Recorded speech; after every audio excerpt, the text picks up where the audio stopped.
Hi all. இன்னைக்கு பாவக்காய் வச்சு ஒரு ஃப்ரை ரெசிபி. மற்ற ஃபார்மில் பாவக்காய் சாப்பிடாதவா கூட கண்டிப்பாக இது லைக் பண்ணுவா. இப்போது ரெசிபி பார்க்கலாம். இந்த மாதிரி பாவக்காவை ரவுண்டாக கட் பண்ணி உள்ளே இருக்கிற சீட்ஸை ரிமூவ் பண்ணிடலாம்.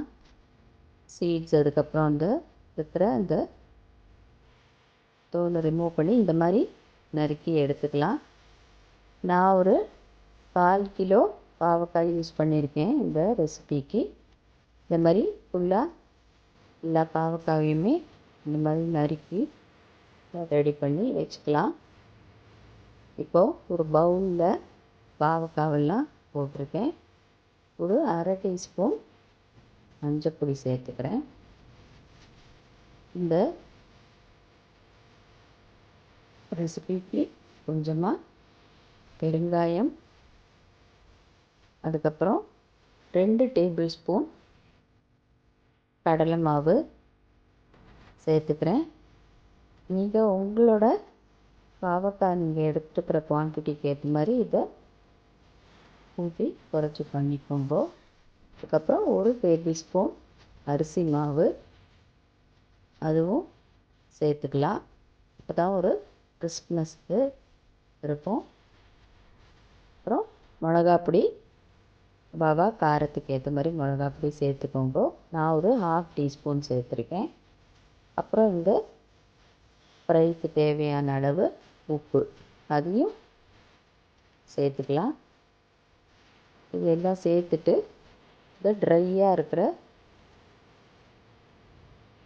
பொடி எல்லாத்தையும் ஒரு தரம் நம்ம கலந்து விட்டுக்கலாம். உப்பு போட்ட உடனே கொஞ்சமாக தண்ணி விடும். ஸோ ஒரு வாட்டி இதை நல்லா மிக்ஸ் பண்ணி விட்டுக்கலாம்.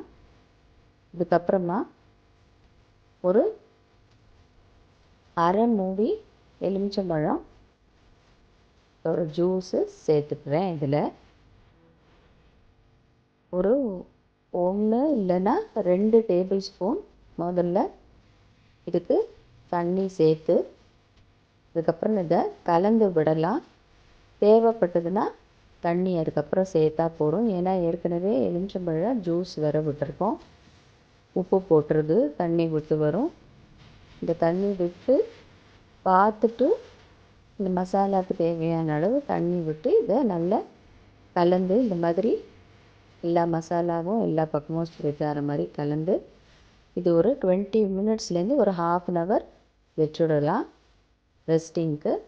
அப்புறம் ஒரு கடாயில் எண்ணெய் வச்சுருக்கேன். இது பாவக்காவை எடுத்து ஒன்றா போட்டு நல்லா பொறுமையாக ஃப்ரை பண்ணி எடுக்கிறோம். இது நம்ம சாம்பார் சாதம், ரசம் சாதம், தயிர் சாதம் இல்லை சும்மாவே ஒரு ஸ்நாக்காக சாப்பிடக்கூட சூப்பராக இருக்கும்.